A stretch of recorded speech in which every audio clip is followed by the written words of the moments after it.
మాజీ మంత్రి దేవినేని నెహ్రూ వర్ధంతి సందర్భంగా నెహ్రూ ఘాట్ వద్ద ఆయన విగ్రహానికి పూలమాలలు వేసి ఘనంగా నివాళులర్పించిన అతని కుమారుడు తూర్పు నియోజకవర్గ వైసీపీ అభ్యర్థి దేవినేని అవినాష్. ఈ సందర్భంగా దేవినేని అవినాష్ మాట్లాడారు. నెహ్రూ వర్ధంతి సందర్భంగా ఆయనతో అత్యంత సన్నిహితంగా ఉండే నాయకులు అందరూ కార్యక్రమంలో పాల్గొన్నారు.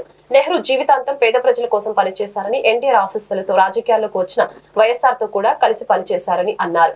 5 సార్లు ఎమ్మెల్యేగా, ఒక్కసారి మంత్రిగా పనిచేసిన ఘనత నెహ్రూదని తెలియజేశారు. మనిషి లేకపోయినా నెహ్రూ మీద అభిమానం అందరికీ అలాగే ఉందని తెలిపారు. అభిమానులు, అనుచరులు, పేద ప్రజల అందరికీ అండగా ఉంటానని అన్నారు. ఈ కార్యక్రమంలో పాల్గొన్న వైసీపీ సీనియర్ నేత కడియాల బుచ్చిబాబు, ఫ్లోర్ లీడర్ వెంకట సత్యనారాయణ, కార్పొరేటర్లు, నాయకులు, కార్యకర్తలు పాల్గొన్నారు.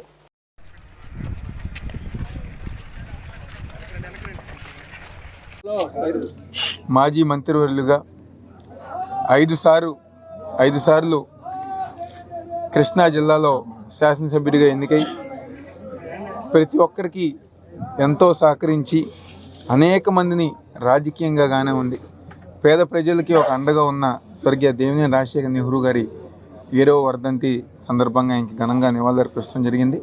ఈ కార్యక్రమంలో దాదాపుగా 30-40 సంవత్సరాలు నెహ్రూ గారితో అత్యంత సన్నిహితంగా ఉన్న ఆయన సహచరులు కానివ్వండి, సన్నిహితులు కానివ్వండి, ప్రతి ఒక్కరూ, అదేవిధంగా వైఎస్ఆర్ కాంగ్రెస్ పార్టీ తూర్పు నియోజకవర్గానికి సంబంధించిన కార్పొరేటర్లు, రాష్ట్ర నాయకులు, అదేవిధంగా ప్రతి ఒక్కరి గారు ఈరోజు ఈ కార్యక్రమంలో పాల్గొని ఆయన ఘనంగా నివాళులర్పించారు.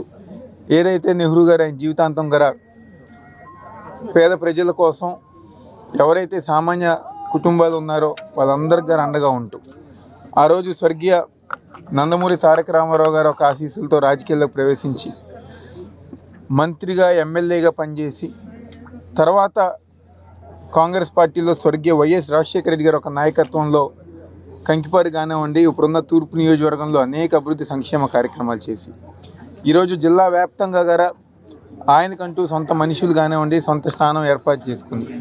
ఈరోజు ఈ రాష్ట్రంలో ఏ ముఖ్యమంత్రి అయినా, ఏ నాయకుడైనా గారా రాష్ట్ర వ్యాప్తంగా, దేశవ్యాప్తంగా ఎక్కడికి వెళ్ళినా గారా ఇలా దేవినేని రాజశేఖర్ నెహ్రూ గారు అంటే విజయవాడ అంటే దేవినేని రాజశేఖర్ నెహ్రూ గారు అని చెప్పిన విధంగా చేసిన పనులు కానివ్వండి, చేసిన కార్యక్రమాలు కానివ్వండి, ఈ రోజు గారా మేము ఏ ప్రాంతానికి వెళ్ళినా, ఏ కొండ ప్రాంతం వెళ్ళినా, లేకపోతే ఏ ప్రాంతం వెళ్ళినా గారా ఇలా నెహ్రూ గారి తరపున చెప్పగానే మా ప్రాంతంలో ఆయన గతంలో అనేక మంచి కార్యక్రమాలు చేశారని చెప్పుకునే విధంగా ఈరోజు నెహ్రూ గారు ఒక నాయకత్వం ముందుకుంది. ఈరోజు ఆయన చనిపోయి 7 సంవత్సరాలైనా ఆయన పేరు లేకుండా, లేకపోతే ఆయన ప్రస్తావన లేకుండా ఈరోజు విజయవాడ రాజకీయం, అదేవిధంగా కృష్ణా జిల్లా, ఉమ్మడి కృష్ణా జిల్లా రాజకీయం ఏ రోజు గారు లేకుండా లేదు. తప్పకుండా ఆయన ఒక ఆశయ సాధనల కోసం రాబోయే రోజుల్లో ముఖ్యమంత్రి జగన్మోహన్ రెడ్డి గారు ఒక నాయకత్వంలో ఏదైతే స్వర్గీయ దేవినేని రాజశేఖర్ నెహ్రూ గారు ఒక ఆశయాలు ఈ ప్రాంతంలో, ముఖ్యంగా తూర్పు నియోజకవర్గంలో